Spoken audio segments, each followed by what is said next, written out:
سلامونه او نیکې هیلې وړاندې کوم. تاسو پوهېږئ چې په افغانستان کې ډېر بد حالات دی. جګړه تپل شوې ده، فساد اوج ته رسېدلی، د خلکو بچیان قرباني کیږي، بیروني خلک راځي په کابینه کې وزیران کیږي او د غریب و بېوزله زامن هره ورځ جنازې کورو ته ورځي، څه ننګرهار کې، څه پنجشیر ته، څه قندهار ته، څه بدخشان او غور او سمنګان ته. خو هغه تمه او توقعات چې په ځانګړې توګه د افغانستان ملت د جلالتمآب ډاکټر صاحب محمد اشرف غني څخه درلوده، یو یې ترسره نه شو. دا زه د خلکو نه مننه کوم چې زموږ یې ملاتړ کړی دی او زموږ د خبرو او زموږ د نظریاتو هرکلی یې کړی دی. دا زما خبرې نه دي، دا د ولس خبرې دي، دا د قوم خبرې دي، دا د ملت خبرې دي. زه نه کوم سیاسي ګوند پورې تړاو لرم، نه کوم سیاسي سازمان غړیتوب لرم. زه یو ولسي او کلیوال سړی یم. دغه ناخوالو باندې زموږ زړه درد کوي. همیشه د زموږ ولسونه، زموږ خلک استعمال شوي دي د خلکو نه د رایې په وخت کې، د جهاد په وخت کې، د سنګر په وخت کې، د نظام د دفاع په وخت کې استفادې شوي. بې ځایه چې راغلی دی امتیاز کورنۍ ته تللی دی، امتیاز شخصیتونو ته تللی دی، حقوق ملت ته نه دی ورکړل شوی. نو هماغه به زه فکر کوم چې زموږ ولسونو خپل شفقت ښودلی دی. زه منندوی به یم د خپلو ولسونو د تود هرکلي. ولسمشر څو ځلې لوی ننګرهار ته سفر کړی و، دا ځل سفر یې د نورو سره څه توپیر درلود؟ دا ځل زه فکر کوم د ولسمشر سفر توپیر به دا و چې دې نور هېڅ ځواب نه درلودو او هغه توقعات چې موږ دې نه درلودو، هغه غوښتنې چې درلودې، هغه پروژې چې 15-16 کاله مخکې باید د ننګرهار خلکو دپاره باید تکمیل شوی وی، سپارل شوی وی، هغه ونه شو. نو هماغه زه فکر کوم چې بعضې دوستان به ما نه خفه شوي وي چې ما دا حقیقتونه د جمهور رئیس صاحب حضور ته وړاندې کړه. نو د اشخاصو، د افرادو، د چارواکو خفګان به په خپل ځای، بیا ماته ملت مهم دی. نور په ژمنو باندې موږ تېروځو نه. تېره دوره کې به جمهور رئیس صاحب نور مشران سره چې موږ به مجلسونه کاوه چې زموږ دپاره کار وشي، خدمات وړاندې شي، د ملت دپاره وشي، د افغانستان دپاره وشي. دوی به ویل دا د ملي وحدت حکومت زموږ د کارونو د خنډ باعث ګرځي. هغه دوره خو د ملي وحدت په نامه باندې تېر شو. اوس خو د ملي وحدت حکومت هم نشته. باید پروژې پلي شي، فساد لرې شي. دا تقرریانې چې په ننګرهار او په افغانستان کې کېږي دا ټول په روابطو دی. دا د حق نه کېږي. په دې کې منفي لاسونه دي، منفي تقرریانې دي، ناسالم مدیریت دی. د ناسالم مدیریت په وجه باندې چې خلک ډېر ځورېدلي دي. د ملي خبرو ستاینه چې خلک کوي یا ملاتړ کوي، دا خلک ډېر کړېدلي دي.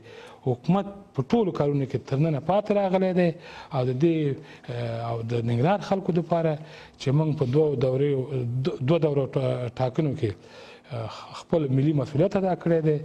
نو هماغه د مسؤلیت د ادا پر بنیاد باندې موږ ته باید امتیاز رانه کړي، موږ ته باید زموږ حقوق تامین کړي او زموږ دپاره خدمات وړاندې کړي او خدمات عرضه کړي. تاسې وړاندې په خپلو خبرو کې اشاره وکړه چې په ځینو خلکو ستاسې خبرې بدې لګېدلي. دا په ټیټه کچه دي که په لوړه؟ او څوک دي؟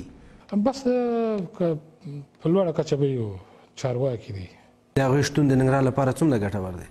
نو ننګرهار او د افغانستان ملت همیشه استعمال شوي دي او د استعمال نه باید موږ ووځو. بېسوادان مارشالان شو، جنګ سالاران وزیران شو، زموږ تعلیم یافته قشر چې سرمایه گذاري پرې شوی، زحمتونه یې ګاللي، شپږمه رتبه ماموریت ورته نه پیدا کېږي. دغه حالت نه باید دا ملت ووځي. افغان ولسمشر وایي چې په تقررو کې خورا شفافیت رامنځته شوی. څومره حقیقت لري؟ یو مثال به یې زه ووایم. یو 20 ورځې مخکې د ننګرهار د ګمرک رئیس دې ځای نه تبدیل شو. 10 ورځې تېرې نه وې، ویل د آزاد رقابت له لارې، د PRR د لارې د قندهار د ګمرک رئیس شو. لکه چې دې ته په کتاب کې هم دا یوازې ګمرکاتو کامیابي راځي که نور هم خدمات او نور ادارات هم شته.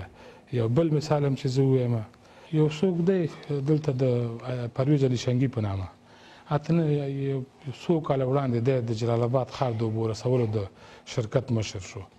بیا دلته مشکلات ورته پیدا شو، لاړ کابل ته. دوباره راغی د ننګرهار د معدنو د پټرولیم رئیس شو. یو څو موده چې تېر شو دې ځای نه لاړ کابل ته، بیا یې منفک شو. بیا یو موده چې تېر شو راغی د ننګرهار د کانال لوی رئیس شو. دلته یې فساد وکړ، یو من مالټې په 10 افغانۍ خرڅې کړې چا نه محاکمه کړه نه چا ترې پوښتنه وکړه بیا کابل ته لاړ اوس دا ځل یو څو موده مخکې بیا د جلال آباد د ښاروالۍ د قراردادونو د رئیس په توګه راغلی زه دلته داسې حیران یم چې یوازې وړتیا او پوهه په دې پرویز علي شنګي کې شته که نور کدرونه په ننګرهار او افغانستان کې شته بیا خو د شفافیت خبرې یوازې ژمنه نو چې زه د شفافیت خبره چې بیا دا مثال باندې دا مثال عملی مثال دی تاسو پرې قضاوت وکړئ چې زه دا رښتیا وایم او که دا زما شخصي نظر دی تاسې تېره ورځ وینا وکړه او ټول اړخونه هم راواخیستل په ګڼو مسایلو باندې هم خبرې درلودې اما یوه خبره دا وه چې په ګڼو چارواکو هم تاسو نیوکې درلودې اما د ننګرهار د والي په تړاو باندې ستاسې نظر بدل و لامل څه و د ننګرهار والي د بریا چانس په څه کې دی او آیا په حقیقت کې بریالی دی یو خو دا دی چې دا والي صاحب 4 میاشتې کېږي چې راغلی دی یو 2 میاشتې کېږي چې مرستیال والي صاحب هم راغلی دی تر څنګ زموږ والي صاحب 2 صفته لري تر اوسه الحمدلله زموږ والي په فساد کې لاس نه لري یو دویم زموږ والي صاحب چې دی یو اورېدونکی شخصیت دی ولسونو سره ځوانانو سره قومي مشرانو سره متنفذینو سره د ټولنې د هر قشر سره بدون د تشریفاتو نه همیشه ګوري اوري په دغه بنیاد ما تایید کړی دی که خدای ناخواسته په والي کې منفي پوینټونه وی یا وي هغه به ستاسو د لارې او د رسنیو د لارې موږ به هیوادوالو سره شریکوو فکر کوئ چې ولسمشر چې کومه خبره والي صاحب ته وکړله چې تاسې د واک غوښتنه وکړه ولسمشر وویل چې دته موږ واک ورکړه وبه کولی شي چې څه ډول چې د ولس غوښتنه ده د تغییر راولي او بیا څومره باوري یاستئ چې په دغه تغییر او تبدیل کې به فساد نه کیږي نو داسې امیدواري خو دا ده چې فساد به نه کیږي او که خدای ناخواسته فساد وشو بیا به ټول پرې خبر شي هغه پروژې چې د نن څو کاله وړاندې افغان ولسمشر په ننګرهار کې ژمنه کړې وه مثلا د ننګرهار ملکي هوایي ډګر او همدارنګې د اسلامي پوهنتون موضوع د کابل جلال آباد 2 سړک د تورخم جلال آباد 2 سړک فکر کوئ چې هغه ژمنې څومره عملي شوي هغه ژمنې خو عملي شوي دي دا زموږ ما چې ویل چې پرون چې جلال آباد ولسمشر ننګرهار ته راغلی و دا راتګ خورا د نورو راتګونو سره متفاوت او متفاوت هم په همدې کو چې دې نه چې دغه د پروژو غوښتنه چې موږ کړې او موږ سره وعدې کړې هغه پروژې زموږ نیمه پاتې وو دې نور ځواب نه درلودو چې ځواب نه درلودو معنا یې دا ده چې دا راتګ هم ناکامه راتګ و خو دې ته موږ د ناکامۍ په سترګه هم نه ګورو یو میاشت کې ویلی ده چې زه دا کومې پروژې چې ما تطبیقولی شو زه تاسو سره شریکوم څوک چې په افغانستان کې اوسیږي د افغانستان ورته ارزښت لري د افغانستان د حالاتو نه خبرېږي د کړاوونو نه خبرېږي چې زوی مکتب ته ځي پوهنتون ته ځي د کور نه وځي دا پې دردېږي چې کور یې په امریکا کې او دلته په زرې موټرو کې ناست دي او سیمټي دیوالونو شاته په دفتر کې ناست دي هغه به د وطن د حالاتو نه څه خبر شي دغه شیونه زموږ دپاره نور تعامل وړ 15 کالو کې چې ژمنې عملي نه شوي فکر کوئ چې په یو میاشت کې به عملي شي که یو میاشت کې تغییر نه شوي دا به په یاد ولري چې د افغانستان حالات د پخوا سره ډېر متفاوته ده چې هلته د صلح پروسه ده د صلح په پروسه کې مختلفې خبرې دي او تر څنګ په شمال کې عطا محمد نور او کېدای شي نور دغه تحرکات رامنځته شوي وي چې د دې د حکومت د کمزورتیا باعث وګرځي که دی زموږ زړونه خپل نه کړي او زموږ دپاره خدمات وړاندې نه کړي نو زه فکر کوم دې ته به ستونزې خورا زیات زمری صاحب ډېر وخت ځینې اشخاص ځینې مهم کسان ستاسې په څېر باندې دوی په غونډو مجالسو کې خورا توندې نیوکې کوي په نظام باندې کوي دوی وایي چې دلته حق طلب شوی دا شوي دا شوي اما کله چې څوکۍ ترلاسه کړي بیا غلی پاتې کېږي ستاسې غږ د څوکۍ لپاره دی که ستاسو په یاد دا زما 2-3 نقطې خبرې به تاسو حتما نشر کړي تخمینا چې یو څو میاشتې مخکې زه په انعکاس تلویزیون کې د ذبیح الله مجاهد سره چې هغه مرکه ما کړې دی هغه به هم د څوکۍ دپاره و ذبیح الله مجاهد خپل نظر نه خبرې کولو ما د خپل ولس او د خلکو د نظریات نه خبرې کولې نو ذبیح الله مجاهد بیا ما ته چوکۍ راکړه یا امتیاز یې راکړه چې ما هلته خبرې وکړې هغې سره هغه هم د ډېر تود هرکلي سره مخامخ شو خبرې که تاسو تعقیب کړی وي یو هغې نه وروسته د تخمینا 3-4 میاشتې مخکې چې فکر کوم 4 یا 5 میاشتې مخکې ډاکټر صاحب حمدالله محب چې راغلی و هغه څه چې لازم و د ډیورند د فرضي کرښې په رابطه د اغزن سیمو د دروازې د جوړېدو په هکله باندې خبرې چې موږ وکړې 15 میاشتې مخکې هغه د څوکۍ دپاره وي نه د دې ملت دپاره وي دا زموږ خپلواکي د ساتلو ارضي تمامیت د دفاع دپاره او دا پرون چې دا خبرې ما کړې دي دا د دې وطن د درد د خاطره مې کړی. زمری صاحب په ځینو غونډو کې زما د معلوماتو له مخې چې تاسې وینا ته کله ځئ، اول خو یو مشکل دی چې ځینې خلک نه غواړي چې تاسې د دې وینا په لیست کې اوسئ. لامل یې څه دی؟ د ده په څنګ کې ستاسو د وینا د سانسور هم ویل کېږي. پرونۍ وینا هم سانسور شوې وه؟ نه، پرونۍ وینا سانسور شوې نه وه. خو یوه خبره ورته وکړم، دا خبرې چې ما پرون وکړې کېدی چې دا خبرې ما یو کال مخکې هم کوو، دا خبرې به کېدی چې ما 2 کاله مخکې هم کړی وی. که ستاسو په یاد وي کله چې میاخیل صاحب دلته والي و، شاه محمود میاخیل، او کله چې حیات الله حیات والي و په ننګرهار کې، 2-3 ځله جمهور رئیس صاحب راغی، زه بیخي دې غونډې ته چا ونه غوښتم. خبرې وخت خو څه کوي، بیخي چا ونه غوښتم. که زه غوښتل شوی وی دا خبرې مې چې نن وکړې، دا مې ما وخت کې کوو. دا د شاه محمود میاخیل په وخت کې مې کوو، د حیات الله حیات په وخت کې مې کوو، او چې دوی هغوی ونه غوښتم، زه پرون غوښتل شوم دا خبرې مې وکړې. فکر کوئ چې بیا به دولتي غونډو ته وغوښتل شي؟ زه فکر کوم چې همدا ادارې او د همدې ادارې په راس کې چې دغه معزز مشران وي، که دوی وي، زه فکر کوم چې نور مې څوک داسې غونډو ته ونه غواړي. تلیفون به دې هم حتی وانخلي؟ نو احتمال لري. تا چې کله دا وینا کوله د خطرونه دې سنجولي وو؟ خطر خو تاسو فکر وکړئ چې د افغانستان هر وګړی د خطر سره مخامخ دی. هغه زموږ ستاسې خوراکي چې ابروز ووژله یا قرباني شوله، ملاله میوند، هغه خو نه وکیله و نه کوم څوک و، خو د خلکو اواز یې اوچتاوه، د عدالت د تامین دپاره به یې خبرې کولې. هغه چې د وطن د دفاع په لاره کې قرباني شو. خطرات زموږ دپاره هم شته، زموږ په څېر نورو خلکو ته هم شته. زموږ آخري ځای ته چې موږ تګ لرو هغه مرګ دی، مرګ نه نه ډارېږو. ولسمشر پنجشنبې ورځ په خپله وینا کې دا هم وویل چې د امنیت ټینګښت په خاطر به په شیرزاد، حصارک او خوږیاڼو کې 1200 ولسي پاڅون کوونکي ځای پر ځای کړي. فکر کوئ چې عملي به شي او په امنیت به مثبت تاثیر وکړي؟ جمهور رئیس صاحب چې د پاڅون کوونکو په رابطه باندې هدایت یې ورکړ د ملي امنیت د لوی ریاست مرستیال صاحب ته، اجرات به پرې وشي. که اجرات ونه شو نو ستاسو د رسنیو خو د ولس په خدمت کې دی، موږ به بیا خپل هغه اواز به بیا اوچتوو. که چېرته د افغان ولسمشر ژمنې بیا هم ژمنې پاتې شي، د ولسونو غبرګون به څه وي ستاسې په ګډون؟ زه فکر کوم چې بې تفاوته به نه پاتې کېږو، همدې باندې به فکر وکړي او همدغه کفایت هم کوي چې نور به موږ بې تفاوته نه پاتې کېږو. کومې هغه ستونزې وي چې لا هم ونه ویل شولې په غونډه کې، څه پاتې وو؟ د دوی د ژمنو پر بنیاد چې دوی باید خپل ژمنې عملي کړي. چې ژمنې عملي کړي، د ژمنو د عملي کېدو تر څنګ یوه برخه یې دا ده چې سالمه اداره په ننګرهار کې باید رامنځته شي، اصلاحات باید راشي. چې اصلاحات راغی او سالمه اداره رامنځته شو، نورې خبرې به په خپله حل کېږي. او که دا ټول خبرې چې موږ راټول کړی وی او جمهور رئیس صاحب حضور ته وړاندې کړی وی، زه فکر کوم د توان به نه و. زمری صاحب که پام دې وي د نن نه څو کاله وړاندې چې افغان ولسمشر ننګرهار ته سفر کړی او په یو غونډه کې ویل چې مطلق ملي اردو ته امر وکړ چې که غاصب ځمکې نه تسلیموي، ویې ولئ او ویې وژنئ او له منځه یې ویسئ. آیا په ننګرهار کې د لوی غاصب سره حساب شوی نو یو حد پورې او یا لوی غاصبین شته؟ نو غاصبین خو خامخا شته، داسې غاصبین هم شته چې د نوم اخیستل هم زور غواړي.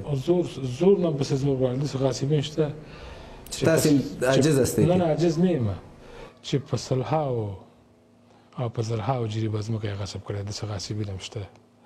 موږ باید داسې تحرکات پرېږدو چې دا ځوانان زموږ هیوادوال د یو سمونو، د بدلونو، د پرمختګو او د یو سوکالۍ خواته باید فکر وکړي او وړاندې وګورو. که موږ داسې د زورواکو، د ټوپکمارو، خاینان نه وډارېږو، معنا یې دا ده چې بیا موږ کښېنو. هغه غل دی، زه غل نه یم. نو بیا خو په ژمنو عمل نشي کېدی، باور نشي کېدی. چې که باور پرې ونه شو په دې یو میاشت په جریان کې، موږ او تاسو زموږ ولسونه او درانه خلک او زموږ ملت به ټولو مسایل نه به اګاه شي. د غاصبینو نه ولسمشر خبر دی چې څوک دي، څومره ځمکې غصب کړي، زور یې نه رسېږي که نه نور د پردې تر شا بله کیسه هم شته؟ نو دا پوښتنه باید جمهور رئیس ځواب کړي چې خبر دی. ستاسې معلومات څه ښیي؟ تاسې وویلې چې موږ په د ننګرهار هر درد څو کاله مخکې هم د ولسمشر سره شریک کړی دی، اما اجرات نه دي شوي. آیا غاصبین دلته ټوپکماران دلته هغه خلک چې په لوی لاس په اداراتو کې لاسوهنې کوي د ده نه خبر نه دی؟ یا به خبر وي یا به خبر نه وي، خو حتما خبر دی او که خبر نه وي دا د دې مدیریتي ضعف دی، باید خبر شي او که خبر دی باید اجرات وکړي، که اجرات نه کوي باید دا د دې د کمزوري مدیریت باندې دلالت کوي. د ولسمشر په پروني سفر کې مشخصا تاسو ته هغه کوم ټکي و چې هیله یې درکوله؟ یاره زه فکر کوم چې یو میاشت دی غوښتنه دا چې په یو میاشت کې اصلاحات به راځي او په یو میاشت کې زه به تاسو سره شریکوم چې کومې پروژې تطبیقولی شم. دې نه بغیر داسې ټکي نه و چې زموږ ځای ومني، خو په دې یو میاشت کې موږ قانع یو که په دې یو میاشت کې دا پروژه د پنجشنبې وینا وروسته ستاسې تشویق ډېر و که ګواښونه د چا و؟ ګواښونه خو به نه وو، خو تشویق الحمدلله دا د ولس شفقت نه زه بیا مننه کوم. پرون افغان ولسمشر دا وویل چې د ننګرهار د وضعیت د بهبود لپاره د طرحه راته راکوي.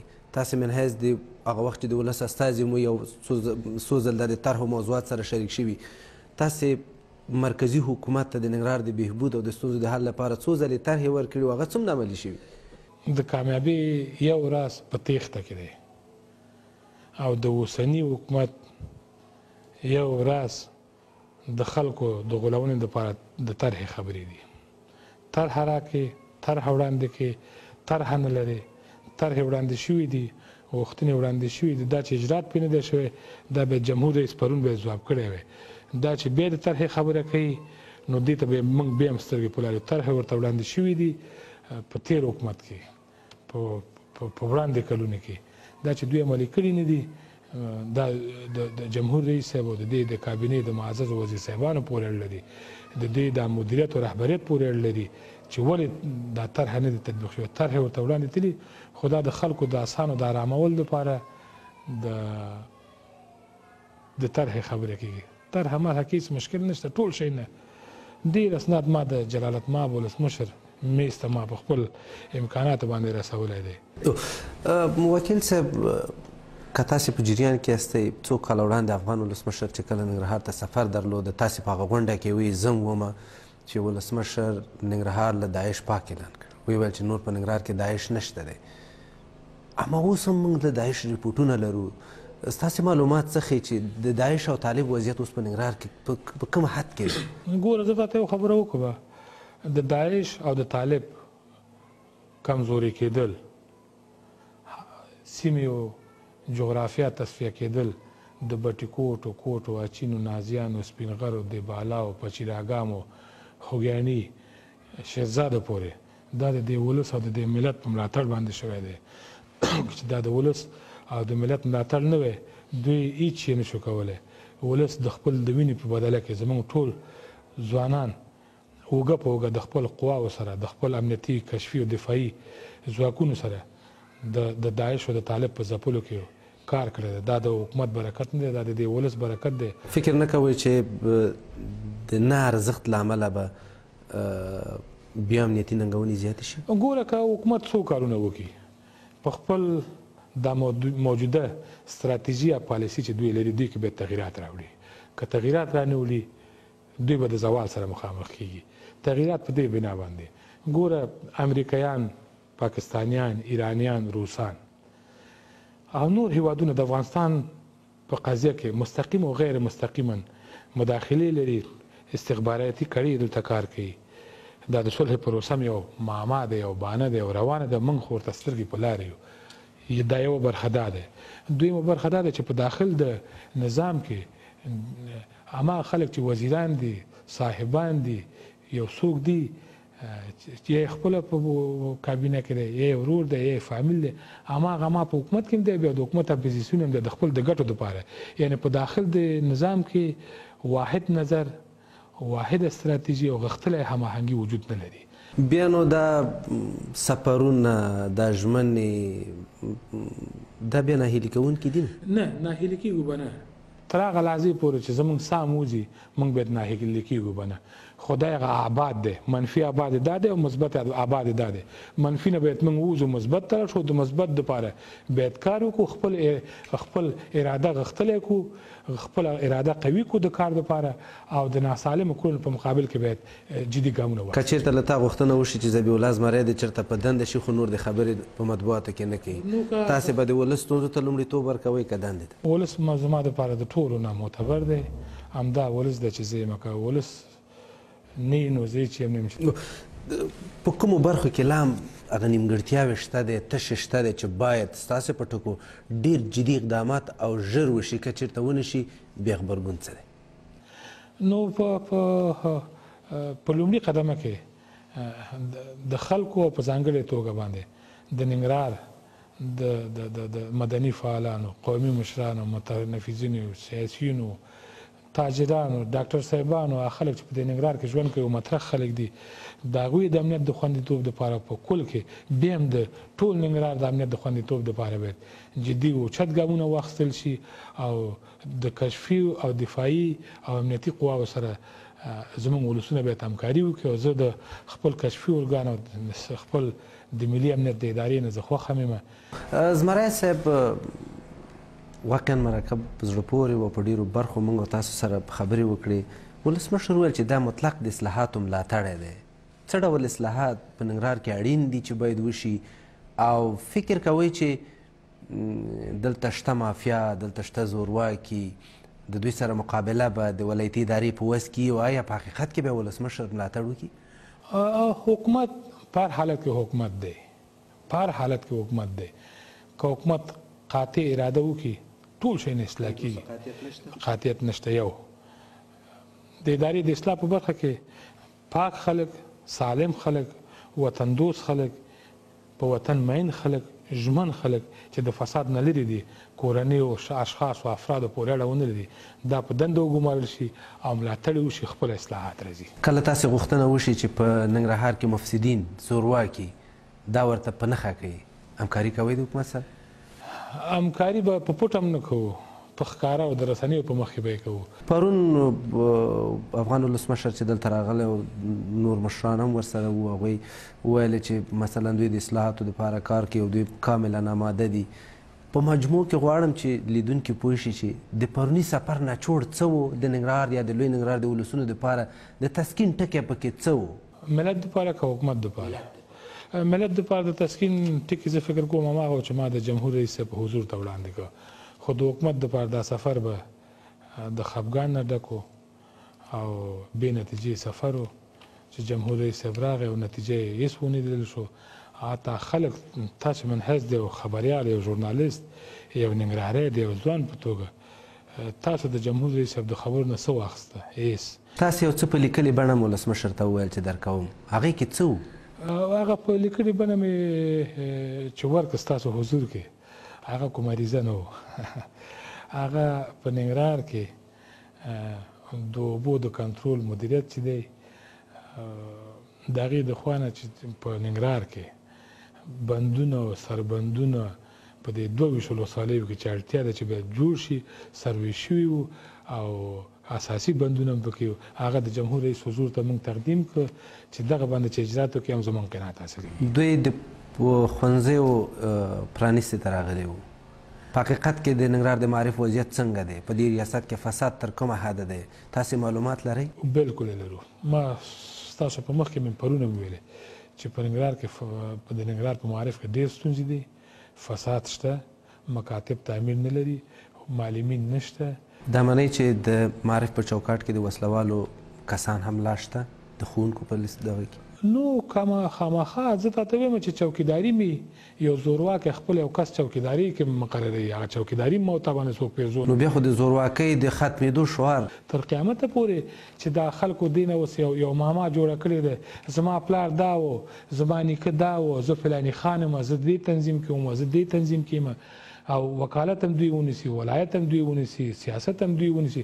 خیر دا ملت ډېر دی که دوی لږ دی ملت باید انسجام رامنځته کړي وحدت رامنځته کړي د خپل ښه راتلونکي لپاره باید ډېر ښه فکر. د ننګرهار د صحت له برخې څومره راځي؟ د ننګرهار د صحت په برخه کې ستونزې هم شته خو زموږ ډاکټر صاحبان چې په لږو امکاناتو کې او په نشت امکاناتو کې چې دومره خدمات کوي د ډاکټر صاحبانو زه مننه کوم ځکه چې د ننګرهار نفوذ هم زیات دی په ننګرهار کې د 18 ولایاتو خلک دلته ژوند کوي رهبري سالمه ده رهبري حتما سالمه ده رهبري کې به مشکل نه انتقادات او اعتراضات او نیمګړتیاوې په هر اداره کې شته خو که د ننګرهار د صحت عامې رئیس که په فساد کې ککړ وی نو دا وزیر د صحت به نه ویلی شوی ولې دغسې جرأت نه کیږي لکه تاسې چې کوئ چې راځئ د مطبوعاتو مخکې په غونډه کې نومونه افشا کوئ زه درته یوه خبره وکړم چې دا بعضې خبرې د مرګ سره لوبې دي مرګ سره هر سړی لوبې نه کوي دا ستره پرېکړه ده نو زه فکر کوم همداسې وایي نو بیا خو هماغه خبره ده چې ځینې خلک یوازې څوکۍ ساتي نو هر څه به وي هر څه شته فکر کوئ چې دا تحرک اوس پیدا شوی دا تحرک مرحله په مرحله مخ په پیدا کېدو دی چې یو بېلګه به یې دا وي چې دوه نیم کاله مخکې چې خلکو ولسي جرګه کې رایه ورکړي وو هغه نن پیمانه دي د ولسي په ولسي استازو باندې د ولسي وګړي په حیث تاسې نیوکې څه دي د ولسي زه تاسو مخکې په خپلو خبرو کې ورته د یو قوم مشر په توګه زه د قوم مشر نه یم زه یو ولسي عادي سړی یم موږ معلومات لرو چې د قوم مشري لرئ زما د ولسي وګړي په توګه د ولس نه غوښتنه دا دی چې د خپل ښه راتلونکي دپاره د خلکو په دروغو وعدو مه تېروځئ د خلکو حوالې او کورونو ته مه ځئ ځان ضعیف مه محسوسوئ خلکو ته ځان په تناسب چې ترجیح ورکوي د علمیت پوهې او د صداقت او د پاکۍ پر لحاظ ترجیح ورکوي د ننګرهار د یو فرد په توګه غواړم چې راته معلومات راکوي هغه استازي چې په ملي شورا کې شته دی په ولسي جرګه کې دي مشخصا راته ووایه چې د ننګرهار د خیر لپاره څه کړي آیا ته ترې راضي زه یو دوه درې تنه وکیل صاحبان احترام ټولو ته لرم یو دوه درې تنه وکیل صاحبان چې د ننګرهار د خلکو د حقوقو د تامین دپاره همیشه غږ جګوي زه ترې منندوی یم او هغه نور چې صم بکم عمی فهم لا یرجعون ناست دي هغوی ته د خدای د نیکۍ هدایت وکړي د ولس نه د غوښتنه څه ده چې راتلونکي کې څه باید وکړي ولس نه مې غوښتنه دا دی چې د ننګرهار د آبادۍ او د ترقۍ دپاره متحد او ملي فکر باید وکړو امنیت څنګه دی په جلال آباد ښار کې خطرات ډېر زیات دی ستونزې شته او مشکلات شته خو مایوسه کېږو به نه څومره همکار یې ته خپله د حکومت سره په هغه برخې چې د یو تشې په توګه لیدل کېږي دا خبرې چې زه همدا اوس هم کوم دا د اصلاحاتو دپاره کوم دا خپله همکاري هم د حکومت سره دی هم د ولس استازولي دی هم د خلکو د مشکلاتو د رسېدو دپاره یو ښه وسیله ستاسې د غږ د چپ کولو هڅه شوې ډېر شیونه شوي هغه اوس نه شو ویلی امنیتي تهدیدات ډیره مننه زمری صاحب شمشاد مرکې ته حاضر شوئ تشکر کور آباد درنو لیدونکو د ننګرهار ولایتي شورا پخواني منشي ذبیح الله زمري سره د شمشاد ځانګړې مرکه هم دومره وه